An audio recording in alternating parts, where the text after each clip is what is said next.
assalamu alaikum, good morning, khushamdeed ji, ayanu, goeiemorgen, Ishpata. Bakhair agale, ni hao, tuna shumme, washmale, ohio, gonzaimus, guten morgen, hola, bonjour, privyet, kaifa hal, hale shuma chatore, ahlan wasahlan, marhaba, buna, mucho, gracias, swabia, bhalli kare aaya. And thank you very much, ladies and gentlemen, for tuning into Ptvworld. You're watching World this morning alongside the very fantastic, the very amazing, the very energetic Shiza Hashmi and Shahzad Ahsan Khan. Hello, Shiza. How are you doing on a very fine Tuesday morning over here in Islamabad? I'm doing great. Thank you so much for asking. Yeah. And where you said energetic, can I tell you something? Yeah.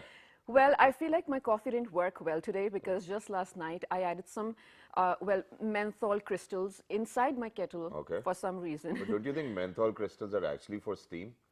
That's why I put it there, okay, because my steamer was not working. Okay. So this morning I had a taste of menthol in my coffee. All right. So it's not working out for me. I'm not that energetic. Yeah. But I don't what know how about it might feel. You know, I'm just thinking, coffee and menthol. I wasn't think that it nice. can I be a didn't good like blend it. for people who actually like Maybe. menthol. But other than that, since she doesn't feel fine, ladies and gentlemen, I think that it's my responsibility to make her feel fine. You look great today. Thank you so and much. I You do hope too. that you're going to have a great day today as Thank well. you And so this is much. something which I wish for everybody out there. Congratulations to me, and it's just begun to my mother as well, because alhamdulillah her COVID test came out negative. And for all of those people who prayed for her, and my sister, my brother-in-law, everybody was going through it. Thank God Abu's safe, I'm safe, everybody else is safe as well.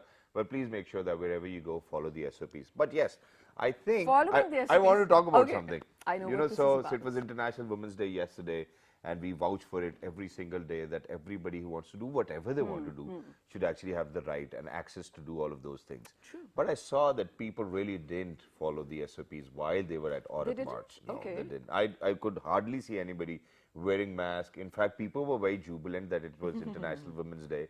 They were dancing on the streets, which I don't know, is it good to dance on the streets or not? I'm asking a woman. All right, so let's ask. Well, okay, so I don't know about the SOPs because I did not make it to the march, unfortunately. I was coming across videos, but yes, if they didn't, I mean, it's a bad thing. Of course, we aren't headed into a third wave, ladies and gentlemen. This is what you should do, follow SOPs, please. Secondly, about your question of freedom, well, I think I answered that. Yeah, okay. It's freedom. So you can do whatever you want, right? Exactly. As long as you're not hurting someone, I don't think it's a problem. Exactly, and it's very interesting as well, because a lot of people were having this debate that, okay, is Aurat March so that, women can go outside and just dance on the streets? I think it's more like a metaphor, probably. I don't know what's the right word to use over here. It's sort of metaphorical for the freedom that they're talking about. I mean, you should do what you feel like, right? Without having to take someone's opinion on it. That is what it meant. But of course, I can't speak on behalf of them. Exactly, it's great, but I'm going to share the entire incident. So while I was having dinner with my father. We were sitting down, just like, father-son relationship. We were watching television. And every now and then, my father has something to complain about the government, every now and then. It's a thing. And I'm like, yeah, I think it's a thing that, it's that common ground where we can have a conversation. Exactly. Otherwise, what conversation am I going to have with my father? Thank God for politics. Probably I need this much money, or probably, okay, I need to give you back this amount of money. So we were having this conversation, and all of a sudden, this report came on television, and where this woman was like properly dancing, and I asked my father a question, thinking that he might have a very different mindset to it. And I was like, yeah, look at this, in the name of Aurat March, women just want to dance on the streets. And then, his reply was something which was very befitting for me. And he said that if they feel like dancing on the street, let them dance on the street. Your dad's a feminist, you need to learn. It's everybody's choice to do whatever. And I think that I've learned a message from that comment of my father as well, that whatever anybody wants to do, until and unless they're not poking into anybody else's business, I think that they should have the freedom to do so. I totally understand that, and I totally stand by that as well. Thank you, Uncle, for being so wise. But Shahzad, before we do move on, so ladies and gentlemen, this month, the end of this month and the start of next, well, it's going to be special. And do you remember me asking you, I need to go somewhere to the north? So I haven't ever been to Hunza. I know it's bad at my part. The only place I've been to other than this area is Naran. That was just for one night. Karia. Karia is my home, so that's okay, yes, one thing. But Shahzad, I feel like, so I've been looking, of course, to book places probably, or just visit places to have a good time over there. I've been looking for a beach, and I've been looking for mountains as well within Pakistan. I know that's weird. But I just don't know where to look. I just have like one or two basic apps and options. either dates are booked or either it's way above my budget. I can't Yeah. really manage to do that. So, well, this is my question to all of you as well. If you do plan your trips, how do you do that? And for right now, you need to answer. Yeah, okay, I will answer. So there are three things which I will definitely make sure that I keep in my mind, and that is that okay, whichever place I want to go, I want to travel comfortably. Either Yes, by a of car. course. I want the infrastructure to be there. I do not really want to be hitchhiking or probably making it very adventurous that Khuda na khwasta, I'm not even coming back home. So I don't want to pick a place where there's no roads, there's no hotel rooms, or the Yes. service is not, even the mobile phones are not working. So this is one point. The other point is that, whatever place I'm going, I want to have that feeling of vacation where, even if I'm booking a hotel room, I want the service to be on point. Course, I want of the course. place to be nice. I want the people to be nice around me as well. This is the second thing. And the third part is that it should always be very convenient for my pocket. And, True. so that I'm not overspending, that, my family members do not have to say, which place have you brought us to. So these are the things which everybody needs to keep in mind. And half of the time, deciding, because, I think that there's this trend coming, for example, when you go to Thailand or other countries, you see backpackers as well, Yeah. who have a very limited budget, but they want to go and travel different places, and why not? No, I but think I it's wanna do- everybody's right to go there. Absolutely. But I will do luxury this time. And here's the thing, while yes, agreeing to all the things that you keep in mind, a major aspect for me is definitely experiencing the culture of the area as well. Yeah. So I'm sure I'm not the only one. I mean, I'm sure you guys are feeling the same way, feeling confused sort of to where to go. Shazad, 4.8 million people annually, and this is just like a rough estimate, go to the north because Yeah. it's just absolutely so beautiful inside Pakistan. Exactly. So I think we need to talk about it. Exactly, we need to talk about it, and according to the research which we have right in front of us, I think I'm going to read it out for people because it's really important Okay. that we talk about. With one hotel room for every 5,500 inhabitants, Pakistan has fewer hotel rooms per capita than Egypt, Indonesia, and every other comparable Imagine. country of its size. Ladies and gentlemen, we actually have been joined by people who are working with the tourism industry, who are working, it's a private and public partnership. They're looking forward to making sure that the infrastructure is there, that the rooms are there, that there's more availability of rooms, and that too, which is not going to hurt our pocket. How is that happening? How is that public-private partnership taking place over here in Pakistan is something we will be talking about. We're very lucky that we've actually been joined by people who think good about Pakistan. So, ladies and gentlemen, first up, we're very lucky that we've actually been joined by somebody who happens to be a specialist. She's working with the World Bank, and she is Miss Kiran Afzal. Hello, assalamu alaikum, good morning. Assalamu alaikum, good morning, Shehzad and Shehzad. Thank you very much for joining us. It's wonderful to have you. Likewise. Likewise. Wow, that's wonderful. That's a beautiful comment.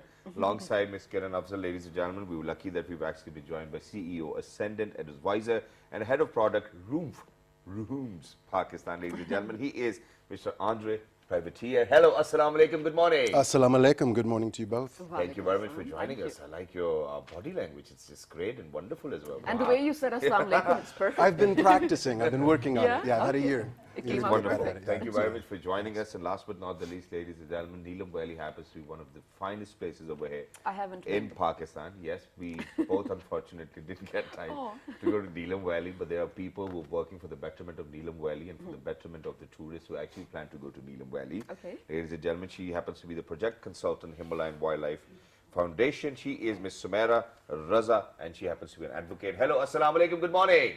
Assalamu alaikum. Adab. Good morning. How are you? I'm good. Thank you very much for joining us. It's wonderful to have you. First things first, I think I'll start the conversation with Mr. Andre over here. So you have this very amazing idea of introducing Airbnb in Pakistan, which obviously will be very convenient for people because I've utilized Airbnb services while I was traveling to US and I could find a room for myself for $20. I'm sorry, but I was in a very broke condition then, but I had to Why are you sorry, one way or why? the other, one way or the other. But you're working on this idea over here in Pakistan where we have a lot of cultural differences. First things first, why do you think that there was this need to make sure that this idea works out over here in Pakistan? And then how do you think that you're going to fill in those cultural differences? We're looking at the problem a little bit differently. Airbnb, I was actually invited to speak at Disrupt 2019 November, something that Janara put together in Karachi. Yeah. And I was asked by the audience whether I thought Airbnb in Pakistan would work. I said, absolutely not. I said, the fundamental problem is that you've got 4 months out of the year where everybody rushes to the north. Even if you spent a fortune to promote a local Airbnb clone, a version, I think there was one called Chucker or something like that, the idea that you promote it for a year and then the hosts have to prepare the rooms and everything. The guests have to know about the website. What we're doing a little bit differently is we are using the same technology used by the PC hotels and the Hashu Hotel Group, and we're actually giving that technology away to private homestays. Okay. So that room is bookable, not just on our website, but you'll be able to go to booking.com, you'll be able to go to Expedia, and we're also working with people like HBL, working with Jazz, they're launching a new travel website. So those same rooms that are in people's homes will be bookable through hundreds of different points of sale for 50 million Pakistanis. So that's why we think our approach is a little better than Airbnb. No, the only problem, wait, sorry. But the only problem over here is that even, you know, if it's like 10 at night, and even if one of my brother or sister needs to come to my place, my door's locked, you know, nobody's coming in at night. So, you know, this cultural difference, which we were talking about earlier as well, people over here letting a stranger in your house, you know, what are you doing? Are you being stupid? And things like that. Did you ever come across such a challenge? I've never seen such skepticism from a Pakistani. You're the most welcoming people I've ever met. Wonderful. Welcoming is one thing, but stranger is a different thing. Let me just try to probably elaborate on that. So this is a very common concern. I've seen it among my friends as well. So whenever we are booking a place using a B&B, like Airbnb, let's say that. I didn't want to name it, but you guys already did, so let's just do it. Airbnb. Because like you said, we're so skeptic about it. I would take all the details off the app and then personally book it, knowing who the people are and then knowing the place about it and everything. So that is one thing. It's a major concern, and especially when you're living in a country like Pakistan and when you're going out with the family, it is a major concern, definitely. You need your safety, you need to see who those people are, you need to see what the place is. Are you making sure of all those things? Are you taking care of it? We are. In the guest house and the hotel piece, we have customer support teams that call the hotel on the morning of arrival for each guest to make sure they've checked in okay. And when you're doing this on behalf of hundreds of guests every day, checking in, checking out, you wind up becoming a very critical part of the revenue for the hotel. So if anybody's mistreated, you can take care of it the same day. Okay, that's nice. That makes sense. But now moving on to Ms. Kiran over here. First of all, how is the World Bank a part of this? So we are working very closely with provincial governments of Khyber Pakhtunkhwa and Punjab to support the tourism development initiatives which they have launched. It's been a few years, going back to year 2017, in fact a little earlier than that. And we have two big investment project financing facilities which were launched again in 2017, and the other one was launched in 2019. So what these investments are doing is to contribute towards the development of road infrastructure. We are talking about better accessibility to tourist destinations, and we are also looking at on-site facilities for tourists, like better accommodation, better.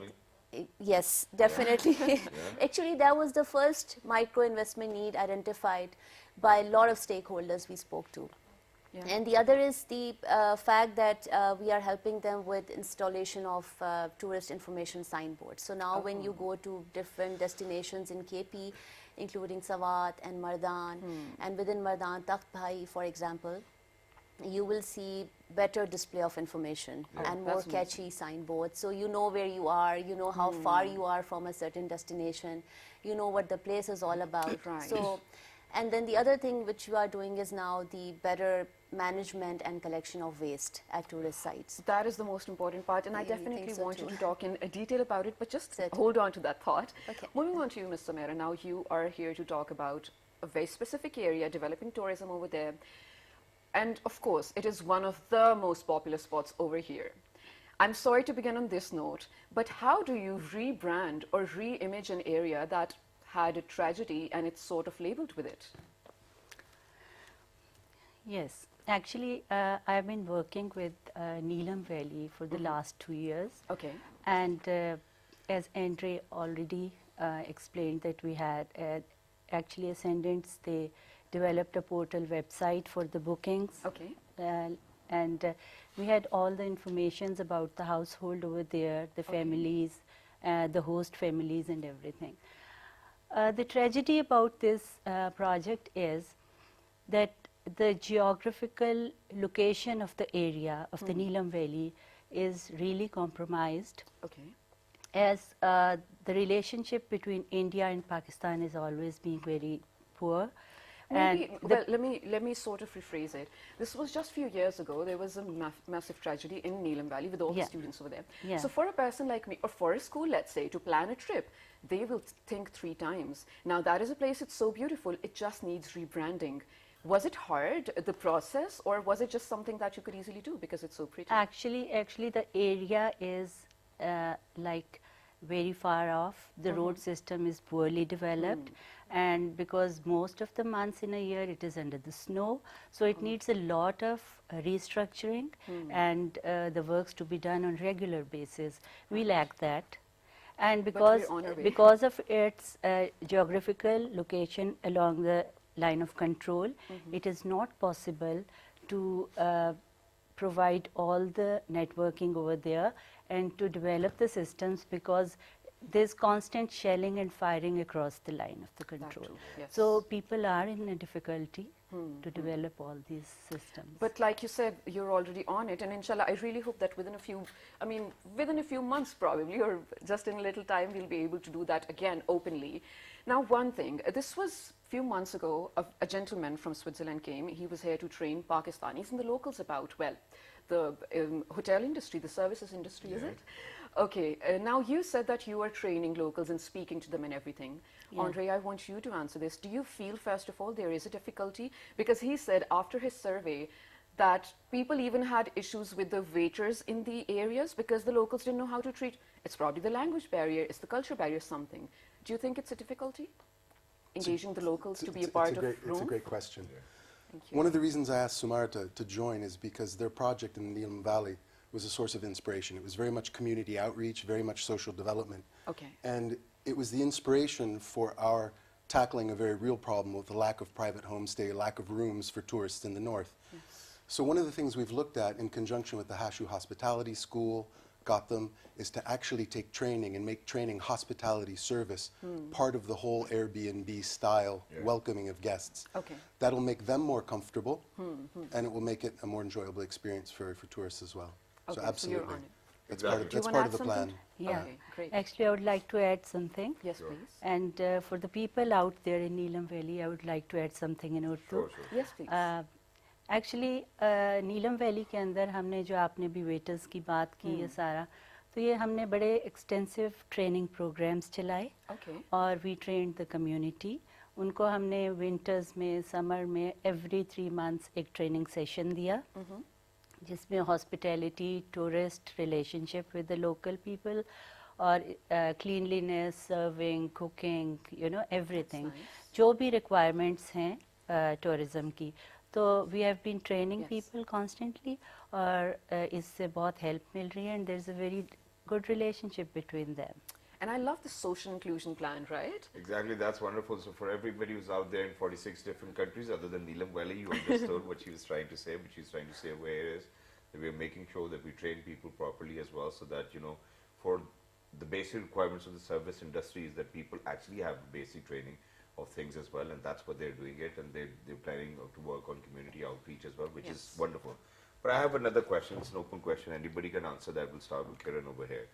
And that is that Pakistan, you know, from the highest desert to most of the beautiful beaches to 8,000 peaks, you know, we, alhamdulillah, are blessed with all kinds of seasons, fruits, and everything. But these millions of people, all of a sudden, in the last 2 or 3 years or 4 years, have started to go to north only. You know, but when we talk about tourism industry, I want tourism industry to be flourishing in each and every area of Pakistan, in each and every region of Pakistan. Maybe, you know, when people go to Bali, they don't see mountains or everything or the seasons. It's just the beach they want to see.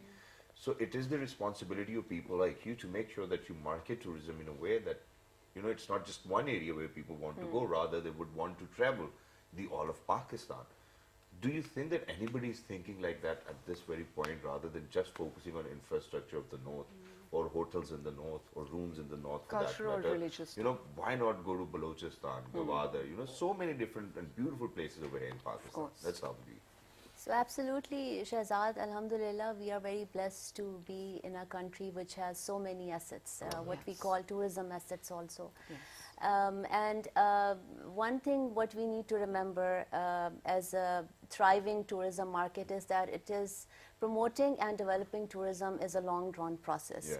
Countries which have done very well in tourism, Thailand for example, have taken a little more than 2 decades to come to a stage where they are. Okay. But I'm not saying Pakistan should take 20 years. What I'm trying to say is that the process has started to happen, and there is now greater coordination happening at the national level. Okay.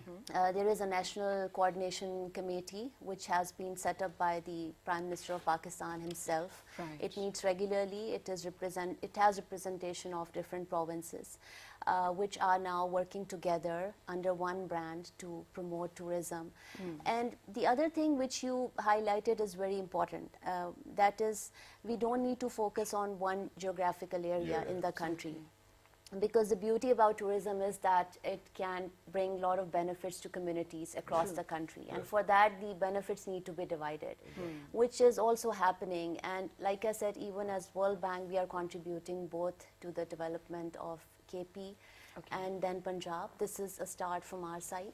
We are also providing a little bit of technical assistance to government of Gilgit-Baltistan. Wow. Okay, that's nice. So we are trying to spread the wings slowly in that area, but it's very good to see that at national and at provincial levels, this change has also started happening. But Kiran, you must have, of course, done a lot of surveys to know, I mean, the kind of experience the customers want to have over here. So what do you think is one of the things that, other than, of course, the mountains and the scenery, is there something that sits perfectly well with the people? Yes, so there are a lot of factors. You're right about that. And what is happening right now is that we are looking at a domestic tourism market of about 50 million people, which is huge. Who thought? Which is very encouraging, especially given the COVID days. You still see people flocking to tourist destinations, I would say across the country. So people are now wanting to know more about our culture and about our heritage also, which is a very important part of where we come from, our history. We need to know more about it. And now the other survey which we did also tells us that people travel in Pakistan in numbers, like average number of 5. Get together, and people get together, exactly, and then they get in a car or a van and they move to That's to a the fun north. stat. That is, yes, and which means that there's a lot of opportunities to offer more to them. Okay. Right now, a lot of that is not happening. People, when they go to these sites, they're looking for a product. You are at somewhere for 2 days. What do you do after you've spent a night there? What is the attraction for children? So that is one area where people are demanding more now. And then you see a bigger segment of youth traveling across the country. So they are more digital savvy, like yourselves. You were talking about, okay, when I get up in the morning, where should I go? Who should I contact? How do I book my travel? So that demand for digital apps and digital bookings and more information is also coming up in a big way. Absolutely. Exactly, and that's wonderful as well. Since we're very short on time, so there's this one last thing which I wanted to ask, and I'm going to go to Mr. Andre for that, and that is that wherever we go all over the world, we see the inclusion of technology within each and every segment of the society, and which I believe is very important.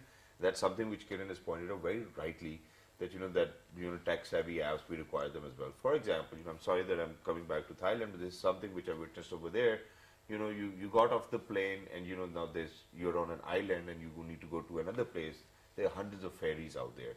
You go to another place. You want to probably go to the market. The hotel people will give you a bike on rent. And over here we still do not have that culture where we have made everything accessible for people who are traveling. So that their life is more easier, it's more comfortable, they have a good experience. Where do you think we are in terms of making sure that the experiences are going to get better in the longer run as well for all of those people traveling from within the country and from outside the country? I'm going to tie the answer to that question to the previous question and address them together. What I'd like to see, COVID in many ways was a blessing in disguise. All of the people who would traditionally travel to Dubai, KSA, Saudi, whatever, they couldn't get out. So over Christmas time, people were traveling, all the hotels were full. So COVID really didn't impact that, and it took the direction from outbounds to inbounds. Kiran mentioned the 50 million consumers. So what we saw is, people like the Hashu Group developing tourism activities in the south for the people of Sindh. So Karachi, 20 million plus people, what are they going to do for the weekend? What are they going to do for a week? So Balochistan, there are projects coming up much faster than you would realize. And we are offering the technology that will make those products, those tourism products, bookable, not just through our platform, but through all platforms. Wow. So we're partnering with a number of people like BookMe, people like Find My Adventure, our own platform Roomf, where you can buy hotels there. So that technology, right now it's about making products available to consumers. Yeah. What we're looking at for next year and in the following years are these sort of apps where you're mobile first, and there was a guy named Awesome Artist who put out 71 tourism attractions in Pakistan. It was absolutely beautiful. It was beautifully done. To take that kind of content, so when you're with your family and you're 6 or 7 in the car and something pops up and says, oh, we didn't even know that these Buddhist temples from 500 AD were there, you deviate. So it's this idea of making mobile just in time. So that's the future. And about the international interest in Pakistan. Pakistanis are very concerned about how they're viewed by people abroad. 2020 was, with William and Kate coming, with Condé Nast Traveler, there were a number. The entire world was interested in Pakistan, and then COVID hit. That interest isn't going anywhere, and the people that are looking for adventure, they don't mind if they don't have hot water. It's okay. It's part of the experience.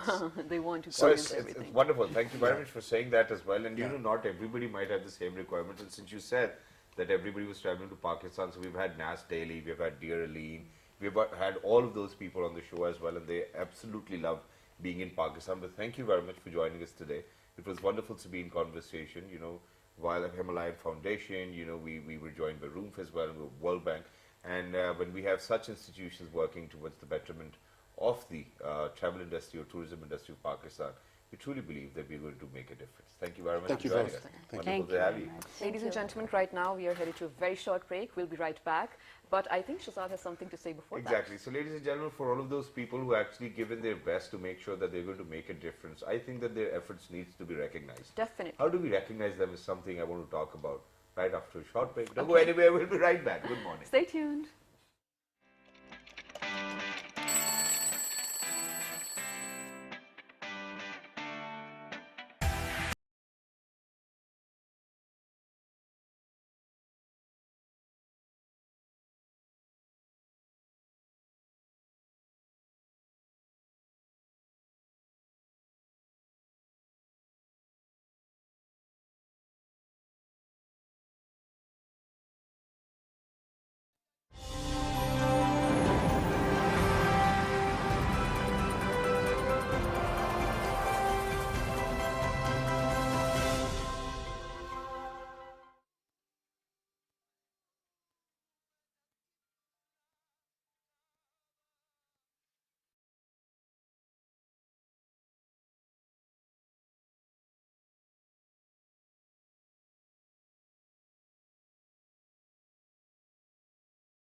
Mosque in the world from 1986 until 1993.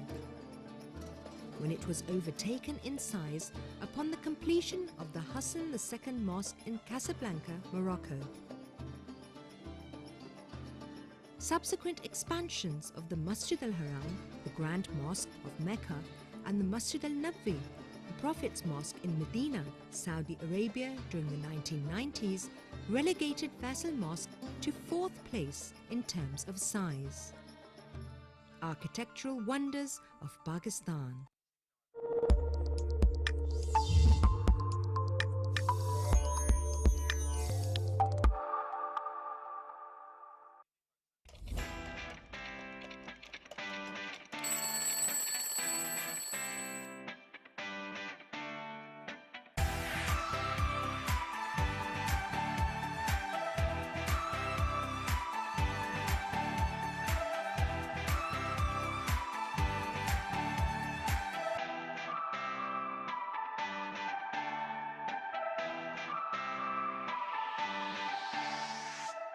मेरा यार तू मेरा इश्क तू मेरा यार तू मेरा दिल तू ईमान तू मेरा दिल तू ईमान तू मेरा जिस्म तू The death anniversary of the very well-known folk singer of Pakistan, Pathan Khan Sahab, is being observed today. Famous for his Kafi singing in mystical circles in Pakistan and India, Pathan Khan also sung ghazals of legendary Urdu poets. His specialty was folk singing in Saraiki and Sindhi languages mostly. And not just that, Shiza, only, late Khan sung poetry of Baba Bulle Shah, Khwaja Ghulam Farid, Mithun Koti, Meher Ali Shah Sahab, and many other Sufi poets during his long career of singing. He was actually born in 1926 in the village Basti Tambuwali, situated in the heart of the Thal Desert, several miles from Kot Addu, and also died in the same native town on March 9th, 2000. So today we are remembering, of course, the national hero. Exactly. And a very great artist from our country Exactly, as well. ladies and gentlemen, it's truly important as well. And before going towards the break, we said that for all of those people who contribute towards the society, people in performing arts, people who sing, they obviously need to be recognized. Or people who just make name for the country, right? Exactly, and so we do see that there are several different platforms as well, where they call everybody and make sure that they're going to award them with a piece of recognition or a souvenir which is going to tell them or remind them for the rest of their lives that whatever work you have put in to make your country proud is being recognized. And I think that's one feeling which everybody wants. Us over here sitting, unless our fans, our people who actually watch our show, they're not going to let us know that, hey, you know what, you guys doing great job. I think that the energy is going to go down. So today we'll be in conversation with somebody who actually happens to be the CEO of one of the largest platforms of such sort. And everybody knows about it. It's the IPPA Awards. I think that they've been making sure that they're going to, all of these awards have been taking place in England and elsewhere outside in the country as well. And International Pakistan Prestige Awards, we are very lucky that we've actually been joined by the CEO, and he happens to be Mr. Ali Malik. Hello, Assalamu alaikum, Malik Saab. Good morning. Good morning, walaikum assalam, sir. Thank you very much for joining us. Wonderful to have you. Malik Saab, every time I get to see the IPPA Awards nominees, Ahmad Ali Bhatt Saab and all of those people are actually part of it. But you grab all of these people, take them to England, that's where the award happens, and then come back. Well, why do we have to make sure that the ceremony is going to take place outside Pakistan, but with Pakistani people and recognizing Pakistanis? Well, sir, this was the concept behind IPPA, that we wanted to recognize the Pakistani talent on an international market. Yeah. Okay. So the IPPA is such one award that takes place every year at an international destination where we have expats, Right. So it's something to, cherish about our industry and celebrate the industry with the people living abroad. But how did you come up with this idea that, okay, yeah, because you happen to be the CEO of Vision Events as well, so obviously that must be the beginning. Then how did you come across an idea that, okay, probably we should do some award shows as well? You were a part of the industry already, right? Yeah, I have started doing event management 20 years back. Oh, wow. So, You look 20 years. so I've done a lot of events internationally, like Okay. UK, USA, Canada, UAE, Europe, and there was always, we were like always rated number 2 behind our neighbors, you know, because like, you know, we used to go see such Huge events. huge events, you know, with different canvas, you know. And so I always wanted to, you know, do something differently and, you know, and recognize our industry because, you know, in the past 15, 20 years, our industry is like, you know, growing, like, you know, the fashion industry. Yeah. Our dramas are like always been the talk of the town, you know. Exactly. And, even now our film industry. Yes. So came up with the idea that, you know, we should recognize our talent at an international scale. People should know that Pakistani industry is not, you know, behind any industry, you know. Yeah. So this was basically the idea, and thankfully the idea clicked, and we have up till now done 3 award ceremonies. The second was one was at the O2 Arena in London, where all your big Hollywood stars have performed, you know. Exactly. And last time we were in Oslo, Norway, where we have like a good Pakistani community there as well. Unfortunately, last year we couldn't do it because of the pandemic, and now it's. You planning to do it in Dubai? No, it's scheduled in June for Turkey. Okay, but this is something which I wanted to ask as well, because last year I think I came across these tweets from Faisal Qureshi and everybody else as well, where there was this platform, you know, and it was an award platform as well, and then, you know, they were booking charter planes for each and every celebrity to make sure that they come to Dubai as well. And then what they did was that they contacted each and every artist out there, but they ended up bringing only selective artists to Dubai. And there was quite a backlash on that as well, that, you know, there's a lot of favorism going on within the industry. So it's always people like you who always have to make sure that there's no favorism and that everybody is treated equally, right? But unfortunately, I think over here within our own industry, everybody has their own mindset. You know, everybody's in their own game that, okay, मैं इतना बड़ा star हूँ, मैं इतना बड़ा star हूँ. Or the people who are going to hire you will think that, okay, यार ये छोटा है, ये बड़ा है. How do you think we can get rid of that, yaar? I don't like it at all. It's true that, you know, there is favoritism, but it's very unfortunate that, you know, some of the people who, you know, like, you know, try and do something for the first time, like, you know, the award ceremony which you're mentioning. Out of the box something. That took place, like, you know, in Dubai. Yeah.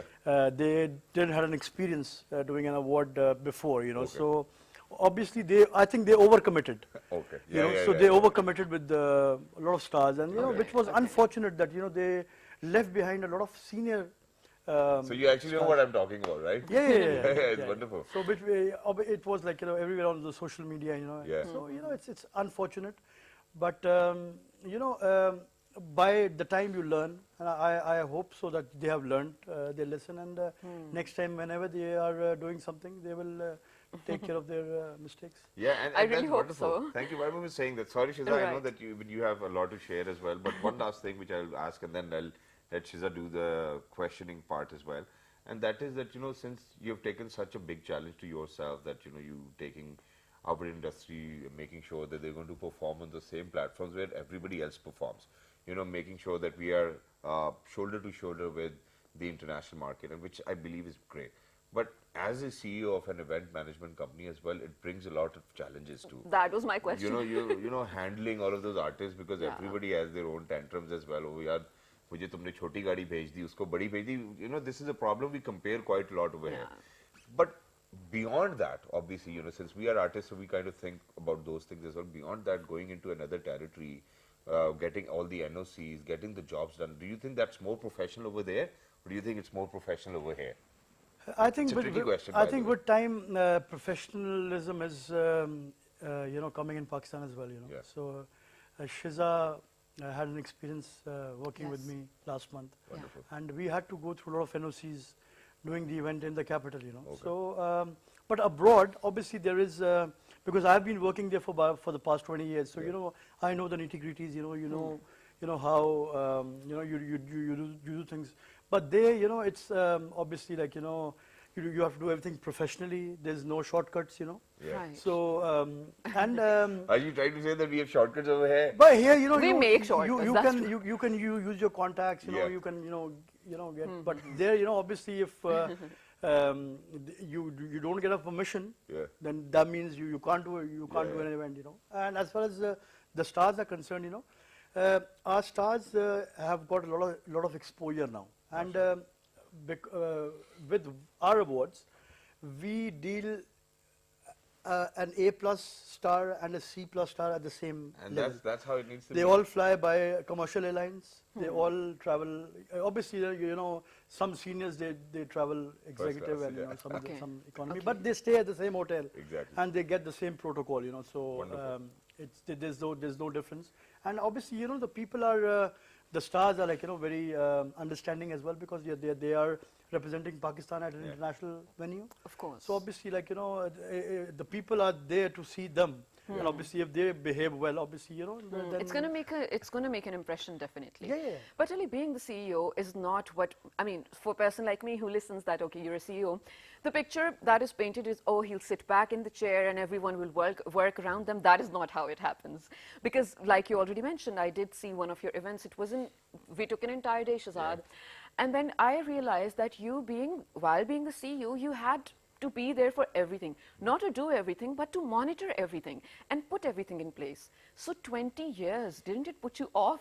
At one point, did you feel like, okay, this is not for me, I'm going to leave it? Were you ever tired of it? No, I always look for new innovations, within the event management. Yes. So I always try and shift my focus to different aspects, Okay. So this award was something which was very different. Okay. Nobody else has done it before, So this was a challenge. At the same time, it was an innovation as well, So and it paid off. It did. And just to mention it, that now I am working on a very big exhibition, which will inshallah take place on the 14th August in London, which is Rising Pakistan Trade and Property Show. Wonderful. So we're taking a lot of entrepreneurs, SMEs, people from different walks of life, Real estate. who are into exports, then obviously our property development, which is booming. Real A lot of expats want to invest in Pakistani real estate, So this is something very different, yet interesting as well, So you're actually taking a product to the people who actually want to buy it as well. And it's wonderful. Half of the time you travel, there are people like, yaar batao kuch Pakistan mein humne karna chahiye, which is great. But very quickly, since we're very short on time as well, and I want you to answer this question in all honesty, okay? For somebody who's actually looking after such a bigger platform where we're talking about giving awards to people, and that too taking them in a very different community where people watch our content and then awarding them, do actors at times reach out and be like, hey, you know what, can I get the best actor award or probably the best female award? Please, and you have to make sure that you're not going to lie about it, okay? People do reach out, but our award is like viewer's choice. Yeah. So basically, it's like votes. the people voted. Vote. So like I'll give you one example.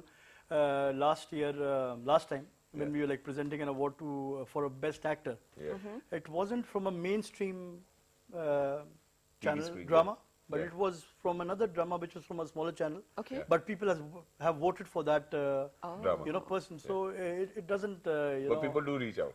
They do. यार देख लेना यार कुछ अगर really कर सकते हो यार, we've been friends for so long यार. What do you say? What's your reply to them? कि यार देख ले बस voting होगी बस जो भी होगा. Yeah, this is You try to play it safe with them. Okay, That's smart.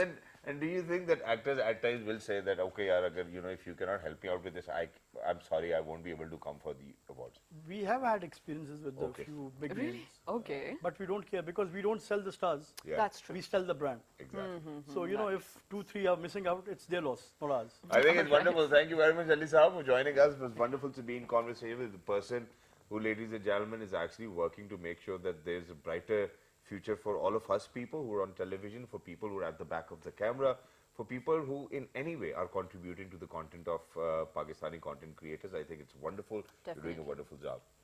Thank you so much for being here. And I think, Shahzad, like you very rightly mentioned, we need to celebrate and then recognize people who are definitely bringing good name to Pakistan. Yeah. I think we did that again today because we love to do that every single day as well. Exactly. Not just that, since we are the only English morning show over here in Pakistan, I think that if there's a category of English morning show, we're going to get the award. I hope so. I'm gonna make sure there's a category. Yeah, we got it On for a 46 lighter different note, countries, though. and imagine we do not have a category for our show. We I don't mean, have a that's- recognition. That's a wonderful. That's a message for you too as well. Thank you very much for being being with us, ladies and gentlemen. Look after yourselves. Please make sure that you write to us on our Facebook fan page, which is with the name of World This Morning. On Twitter. World This Morning, but without a G. Exactly. On YouTube. It is World This Morning on the PTV World channel. Exactly. And alhamdulillah, this is the most viewed show, ladies and gentlemen, on the PTV World platform as well. We're very thankful to Allah Almighty for all the audiences, for all the love we get. Look after yourselves. 1, 2, 3. Good morning. Take care.